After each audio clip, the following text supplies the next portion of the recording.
Okay,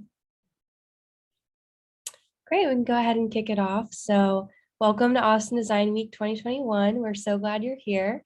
My name is Maddie Huey, and I'm on the Austin Design Week team this year.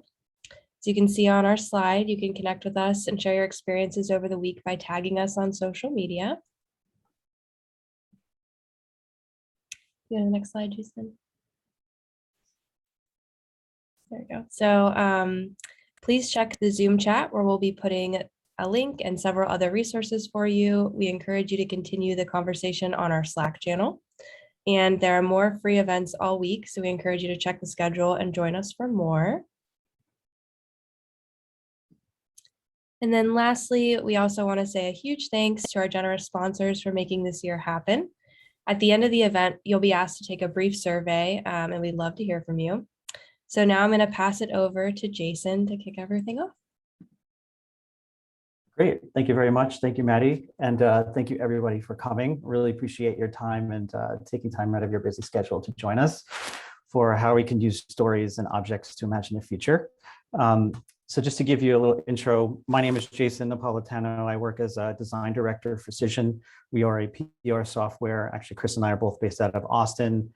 Probably spent the last 20 years in design and also in the last 2 years or so, focusing a lot on future and foresight type of methods and areas. I'm also a sci-fi writer. I'm in the process of writing my first book, which I'm really excited about. And I'm also an autism dad. I have a 9-year-old who's on the spectrum who inspires me every day. Chris, you want to introduce yourself? Sure, thanks. So my name's Chris, based in Austin, like Jason said. Been a product designer at Cision for 2 years, focusing on futures and foresights now. Fun fact, I used to teach those paint night classes. And in my spare time, I like to hang out with my dog and go rock climbing. Awesome. So today we wanted to kind of, introduce you to the idea of future thinking and also futures and foresight. So this is a mindset I'm not sure if everyone's kind of familiar with. You might have heard the term speculative design or critical design or strategic foresight. A lot of those terms are actually similar in some ways, but for the sake of this talk and the conversation and what we're here today for, we're going to use the term futures thinking. And as a working definition, we're going to use, as a way to investigate possibilities that prepare us for change and also helps us to facilitate a more desirable future. And why we're introducing this futures thinking methodology is that we hope that you can actually use this as kind of a critical way to doing your work, whether you're a writer or a product designer or a service designer, using some of these methods as a way to integrate with some of the things that you do.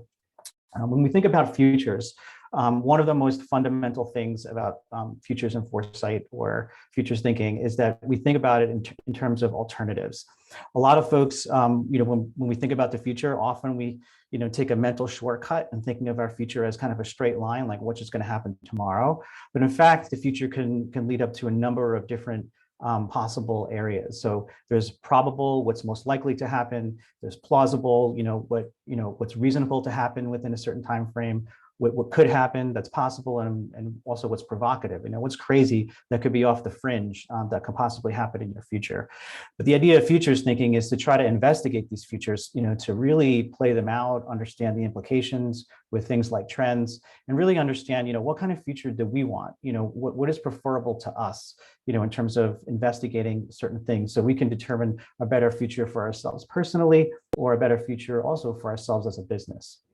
Lots of times you might have heard the term design thinking, and that often puts people at the center of what we do.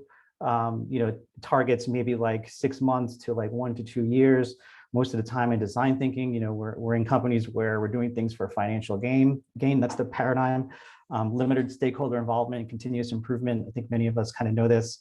But in futures thinking, actually, it's not just about people. It's also about putting futures at the center of what we do. So we try to investigate things like VUCA, which is a military term, volatility, uncertainty, complexity, and ambiguity. It's a way of really investigating like how we can look at change, how we can really understand unforeseen areas, be more critical about our thought. And one aspect that we're going to introduce today is this area of STEEP. It's a method that's involves social, tech, economic, environmental, and political as different dimensions of ways that we can look at our future and really determine, like, is this the future that we want? Is this right or wrong? And really come up with questions to understand about possible futures.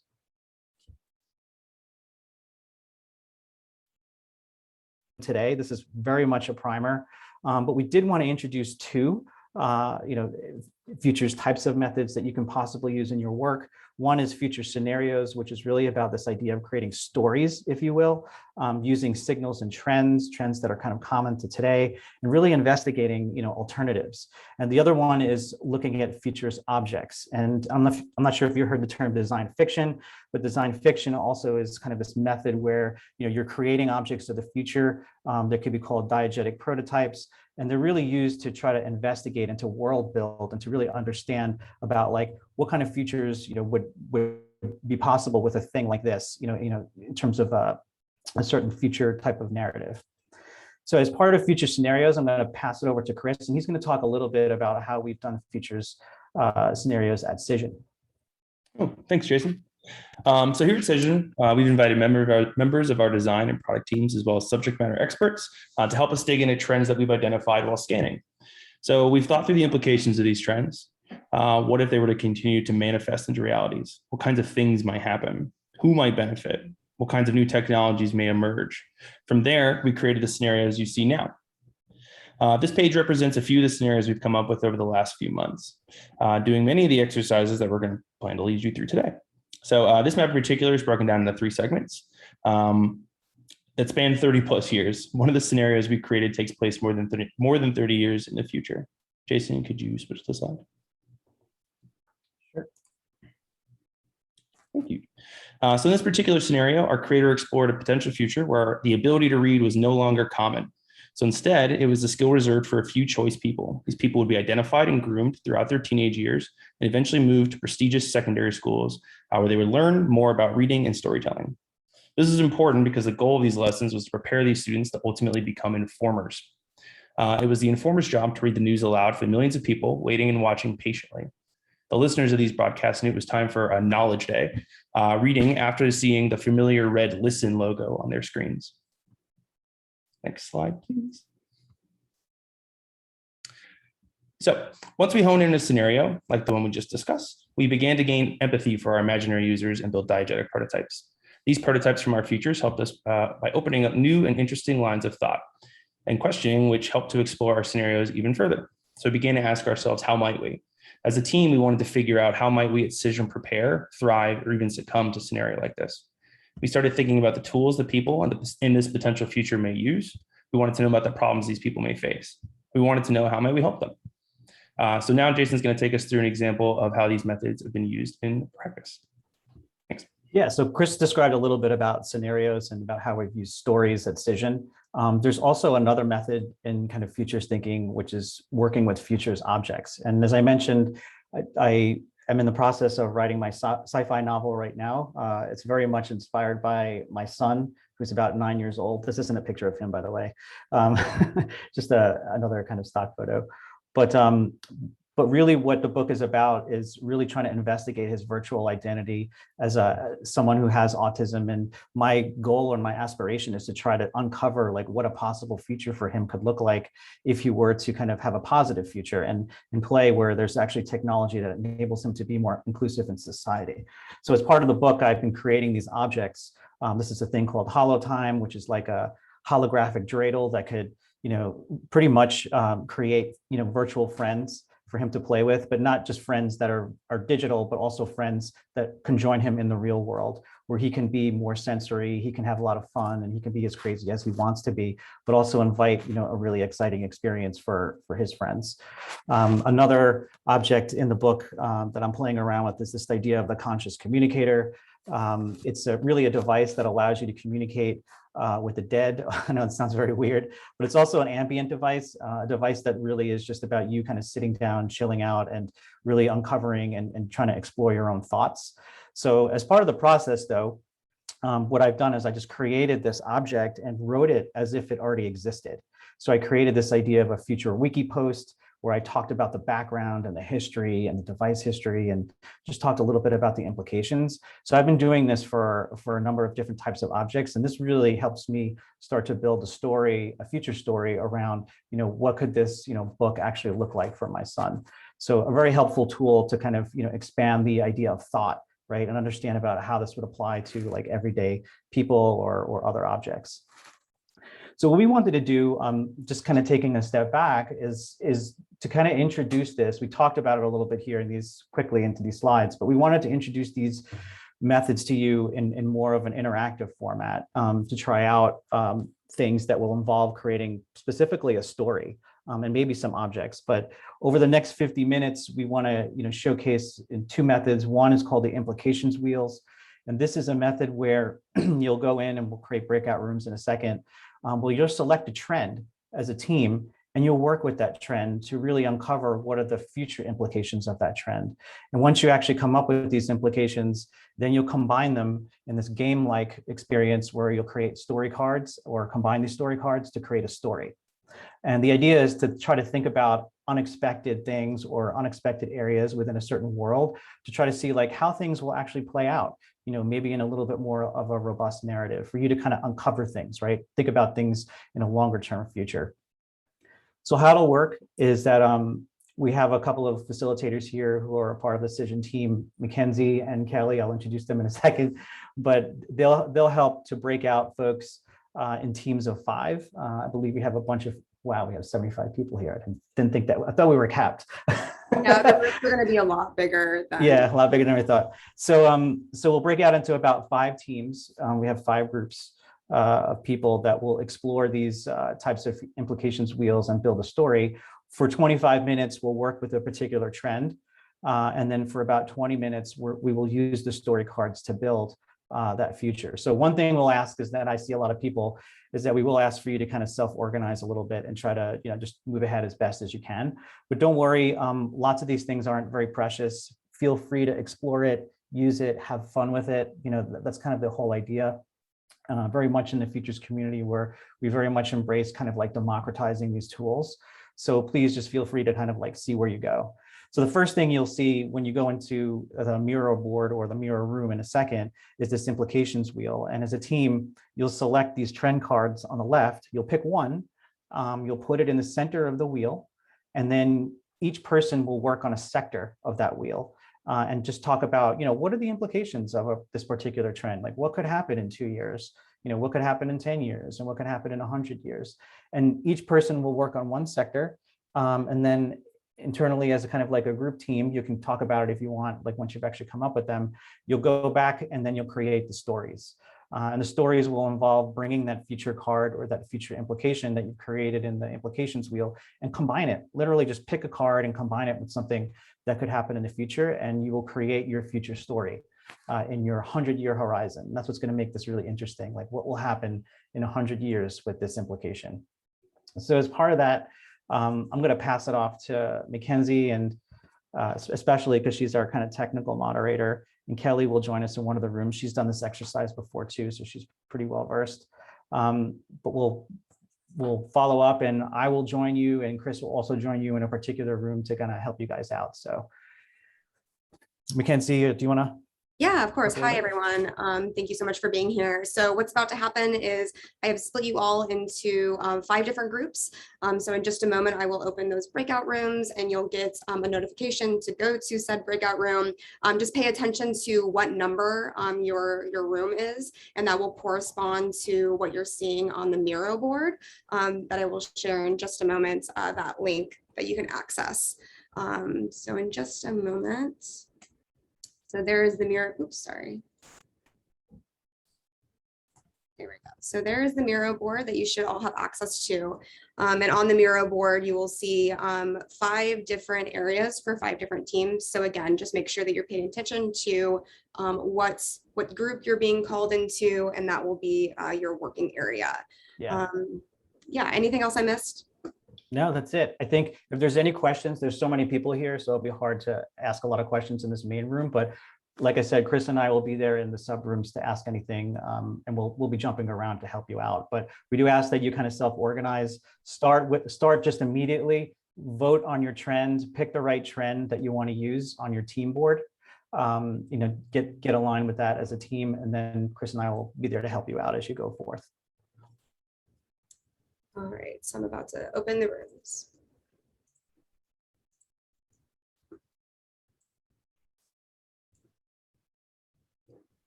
Thank you for joining. I know that was probably a very crazy and maybe even chaotic experience.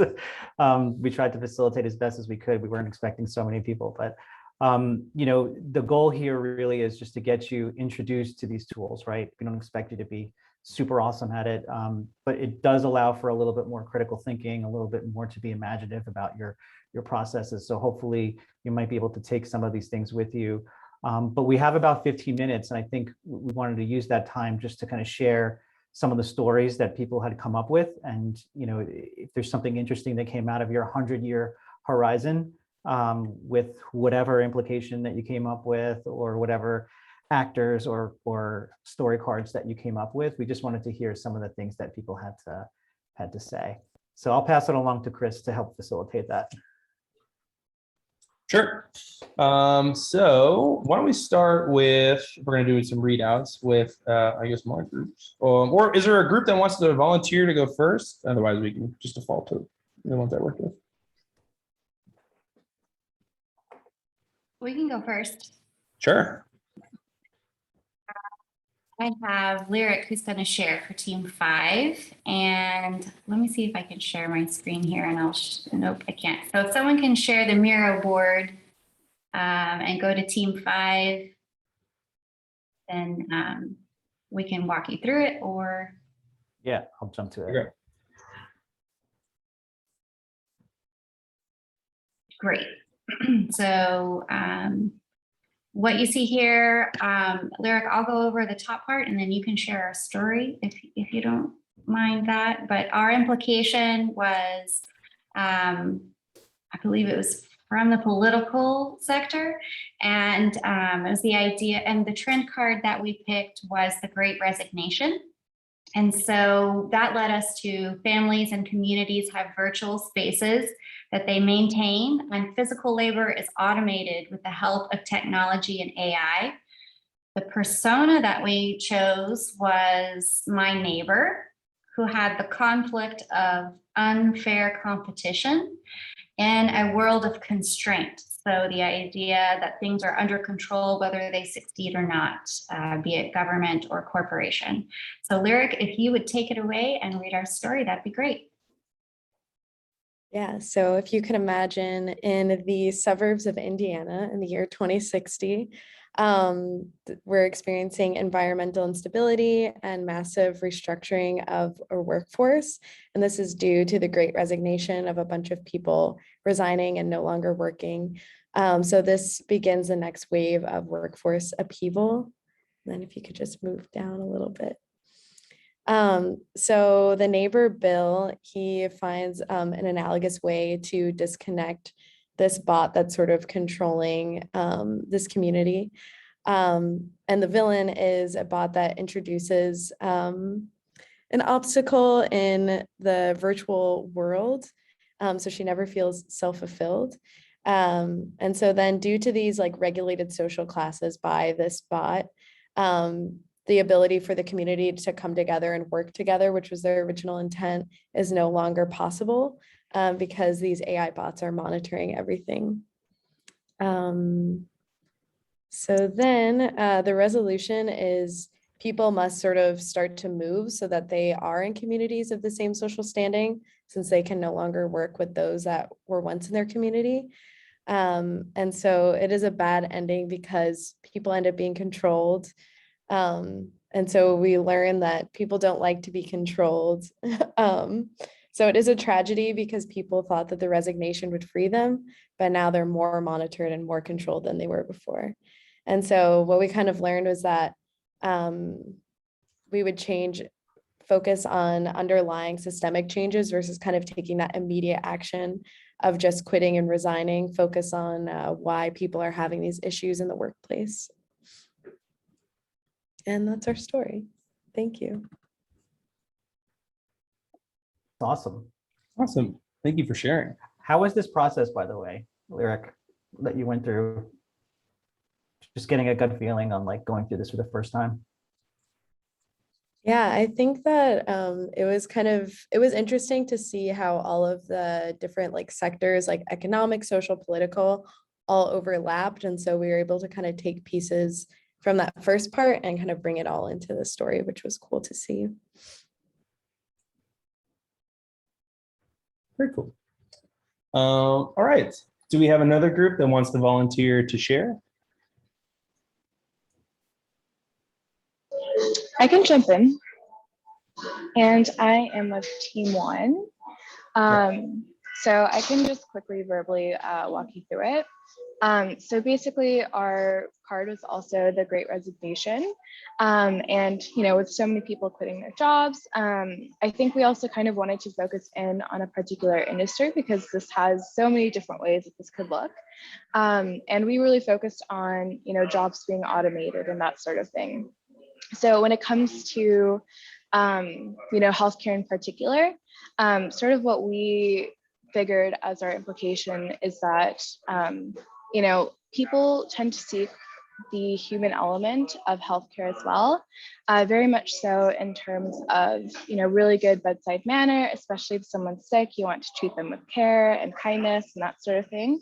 And so with automation and things like that taking over, and also kindly delivering news, hey, like you're sick, or these are your options, et cetera, et cetera. So we actually think that something along the lines of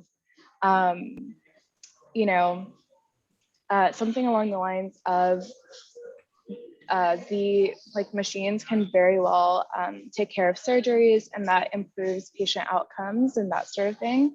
But then the human element is still somewhat there in terms of delivering news, in terms of understanding your options. And then also one other really interesting implication that we sort of thought about was that if there are machines to really take care of a lot of the surgeries, then the costs for that could actually go down substantially.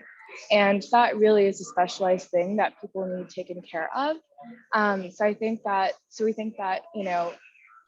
healthcare will get less specialized actually as an industry, and that there will be a lower barrier to entry for people to get into healthcare because it's more of the bedside manner, that sort of thing that really does need to be taken care of by the human element.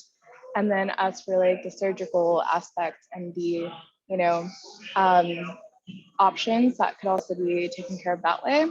And then we also think that with that, there could be a greater focus on preventative if the costs for, once you have the problem and you need to fix it, if the costs for that go down, then preventative might also be more prevalent in healthcare.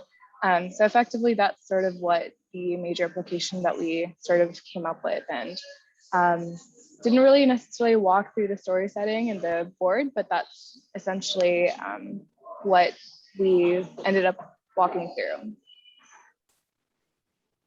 Did you build out that story, or do you want to talk about any of those pieces, or do you feel good about where you are right now? I think we feel good about where we are right now. I think it would have been really helpful if we had come up with like a specific person or like a story of like, there's Bob that's experiencing this, or Bob is currently going through the healthcare system in 2021. Like this is what it looks like for him. But I think that we did, the team did a really good job of sort of working through the setting and the plot and the resolution and whatnot. So it was a really fantastic exercise. Cool.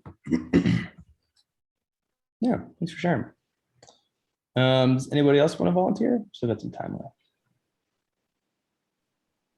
I think we still got 3, 2, and 4 left.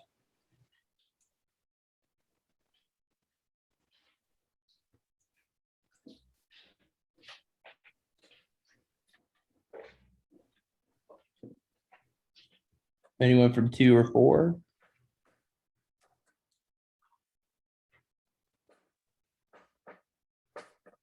We had someone from 3, I forget. It was Hernani. Did you want to share something? I don't mean to put you on the spot. I'm just curious if you're still there. Hello. Hello. Yes, we can hear you. Yeah. Okay, thank you.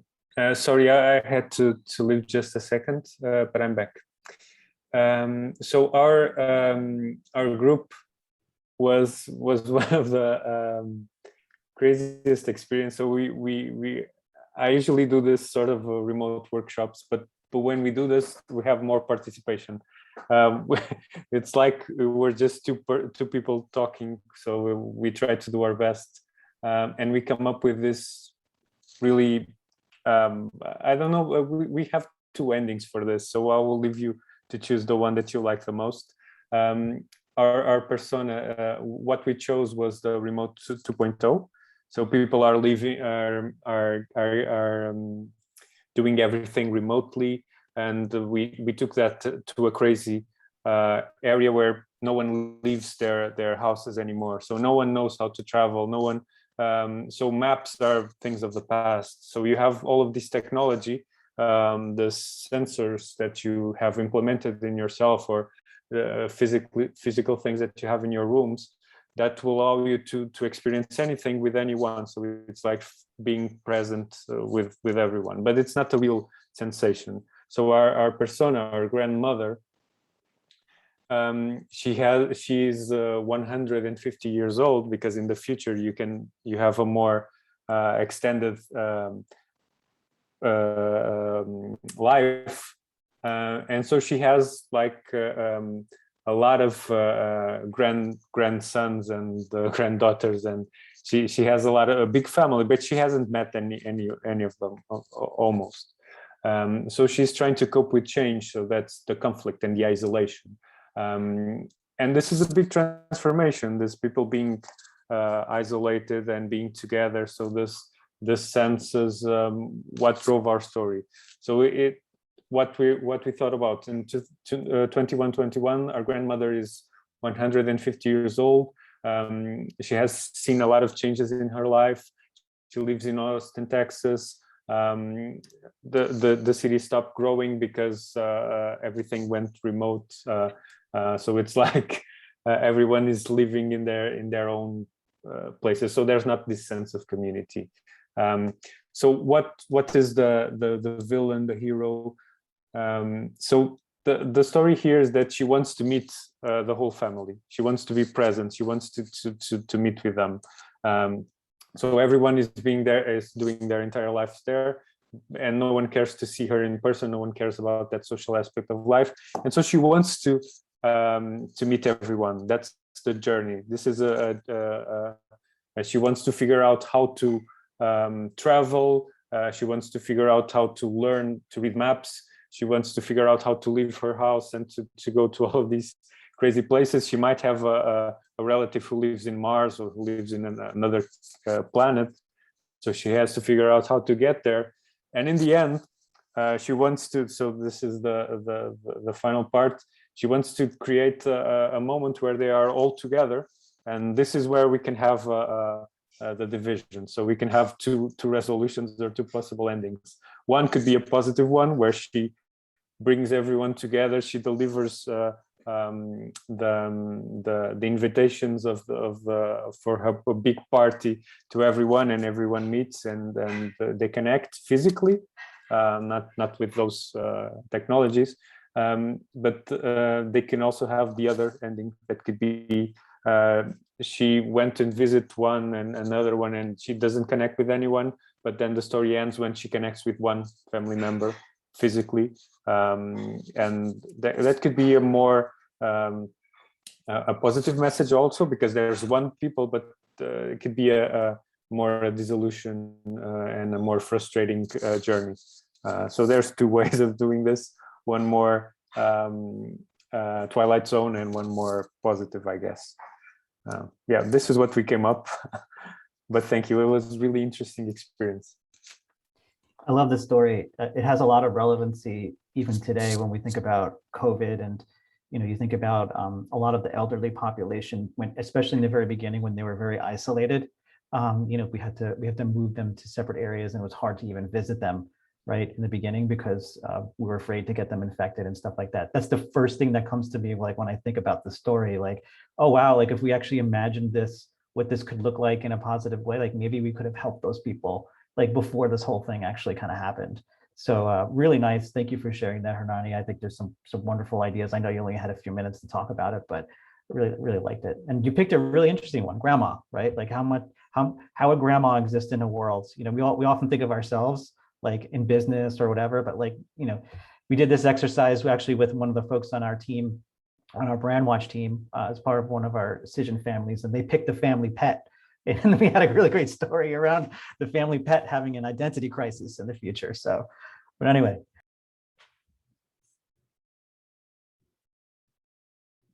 Yeah. Chris? Yeah, grow. All right. Thank you for sharing. So we got 2 left. We got about 10 minutes, I think. Our spokesperson for group 2 left. So I can go ahead and talk about that. And if anyone wants to jump in, feel free. Let me make sure that we're okay, great. Yeah, so our implication was an exodus to Mars, and I believe that came from our technological domain. Again, correct me if I'm wrong here. But the persona they chose was a real estate agent, conflict, I can't afford living, and it was a growth world. So the setting or the year is 2021. I believe it was from like the Great Resignation. Yeah, because of the Great Resignation, you know, there's been this really fundamental change in work, and everyone is sort of moving to Mars because there's like no more real estate, not enough room essentially to live in. And the thought there is that the real estate agent doesn't necessarily sort of work the same way that it used to. It's really more about guiding people into their lives and in a life that makes sense to them. It's something they're going to enjoy. So, you know, on Mars, everyone kind of has like this guide, like helping them to sort of live out a very fulfilling life. And we didn't get all the way through it. But the villain in this case might be someone who might be thinking more back towards like traditional ways of thinking, you know, like wanting to kind of focus more on profit, and kind of moving away from this like idea, like utopian, you know, world that it kind of created on Mars, where people are, again, sort of like being, you know, moved into these really great lives. Yeah, I mean, anyone from group 2 want to comment on that? I kind of hope I hit it.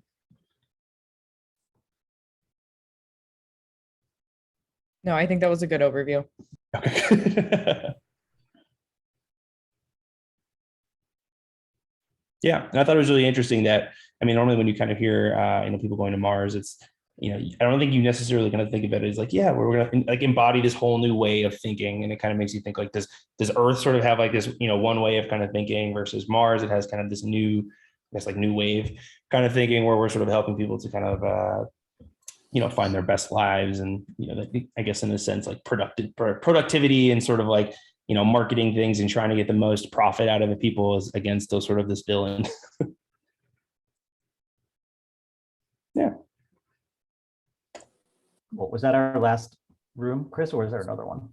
No, there's one more, team 4. So team 4 had another interesting story as well. Let's see. So I think their trend was decentralized finance. And I know, Rosa, you had a lot to do with this one. So if I'm sort of missing things, please speak up. Our implication was emotional energy will be the driver for technological development. Our persona was a metaverse influencer. Falling out of friendship was a conflict, and a transformational world was the world card. So it kind of hinges on this concept of auras. So people, you know, in this future sort of have, you know, auras that they have to sort of like create and nurture. And people can kind of read, you know, either if you're sort of in a right, or I guess our metaverse influencer, the struggle there is trying to sort of build an audience based on like matching auras, as opposed to just like, you know, selling certain products or, you know, services, whatever it might be. So it ends up being, you know, kind of an interesting story in there that, you know, in the future, you have to sort of manage your emotions. And then like there's a government, and if they want to sort of control or move people for different auras, there's a whole lot there. I know, Rosa, I'm like butchering this. So did that kind of capture what we were trying to get after? Perfection. Okay. Yeah. Anything you want to add to it? No, we didn't move much beyond that. We started adding a lot of details, and we didn't end the story but one thing is we dedicated a bit of time on hero or villain, and one of a potential hero would be a person who would be able to manage emotions more efficiently or hide a certain level or aura more efficiently. And at the end, someone, I forgot her name, but she asked about mental health, like those people who have mental disabilities, or it's like, oh, those should be our heroes. And that would be a much more interesting story. And then time was up. I don't know if anyone else has any to add. Shani here. The only thing I have to add is not really about the story. It's just a comment that I had on when we don't do specific work of challenging paradigms and worldviews, like deep ones, we end up going into dystopic scenarios. Yeah, that was something I've been interested in. Can you be more specific or give an example of how we could have done it differently? Or yeah, it's not like, of course, all different scenarios and everything we go to has like just imagining has value. So it's not a like right or wrong. It's just an interest on like even the way we were discussing emotions, and like that green auras or blue auras are positive emotions that generate more value. Like even that notion that some emotions are good or bad are deeply ingrained in like our capitalist heteropatriarchal systems. And if we don't like identify them and question them, we keep bringing up futures that are like high-tech different versions of today in essence. Those are really great points. And essentially what you're doing is you're bringing up, you know, biases or other things that you have that's going on in the past. Yeah. So one of the things, I love your comment about this. Tieni, if I pronounced your name correctly, I'm sorry. Yeah. You know, one way you can think about doing this is also how you choose to measure the future. And, you know, that's also a very strong indicator. If we continually to go down a capitalist path, and I'm very much, you know, a person of this nature in terms of having a POV around it, like, you know, where does capitalism actually bring us at the end of the day? You know, like, how does it actually help people? At what expense, right? And you could be very philosophical about that, but you bring up a wonderful point, because when we think about the future, like what is both our narrative, like what do we want? How do we measure it? And then, you know, if the paradigm is X today, you know, in order to achieve this other future, like, does it have to be like X minus whatever to get to that new paradigm? You know, what's the transitional state, and then what is the future state? So I love that question, because it's so important, you know, as part of like having a good conversation. So thank you for bringing that up. Thank you. I think it's interesting too to sort of examine how even through all of these, you know, different futures, like the systemic stuff that still exists today, it's just a different expression of it. So, I mean, obviously, like we're not going to get anywhere, right, unless you solve those systemic problems. But even just seeing how they express themselves across all of these different futures and things like that, yeah, like, I think that's kind of interesting to some degree, and maybe even will help us tackle some of the stuff today. Like if you can kind of come up with these problems in the future, you know, how do you backcast and figure out, you know, how today can we sort of help solve that stuff, considering the future views. Cool. We have don't mean to cut it off, but we have a couple of minutes, and we'll probably just be really respectful of people's times. But if there are questions, I know we wanted to leave a few minutes just for a Q&A. Are there any questions, you know, just folks who are still here, either around this process, what we did today, you know, anything else that we can share to help out? around either futures thinking or the scenario building that we just did.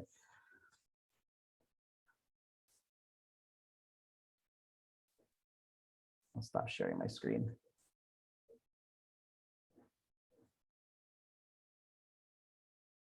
Quiet, room's quiet. Anything on the process? Like, was it confusing, or, you know, any feedback on that? Was it helpful or useful?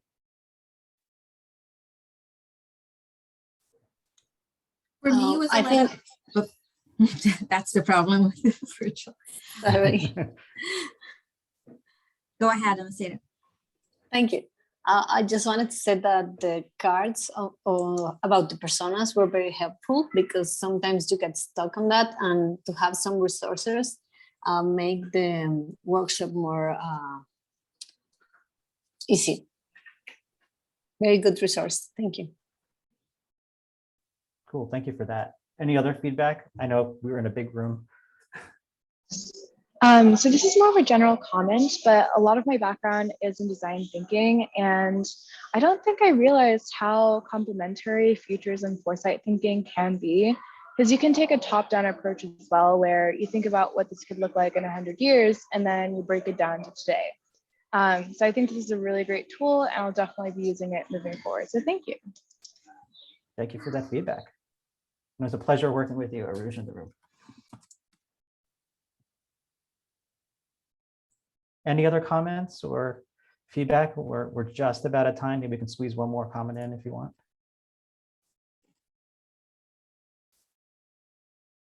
Going once, going twice. All right, well, thank you very much again for your time. And this was a great session. And this was actually a learning for us as well with so many people. So, you know, like I said before, this was just the time that we wanted to introduce you just to some new tools, just to introduce you if you haven't known about the futures thinking process. So hopefully it's beneficial to you in kind of your work. I think there was one question just about, is some of the stuff, you know, accessible? I'll post a PDF of this presentation on the ADW Slack channel for those folks who are interested in just learning more, or just getting this a download of this kind of talk or this content. And you'll have all that information there, so you can access that if you're interested. So with that said, you know, thank you again. And I'll pass it over to Maddie. I don't know if you have anything else you wanted to share. I just want to thank you so much. This was a wonderful session. Please take the survey that we dropped in the chat and check out the schedule for more events this week. All right. Thanks so much, everyone. Thank you. Thank you.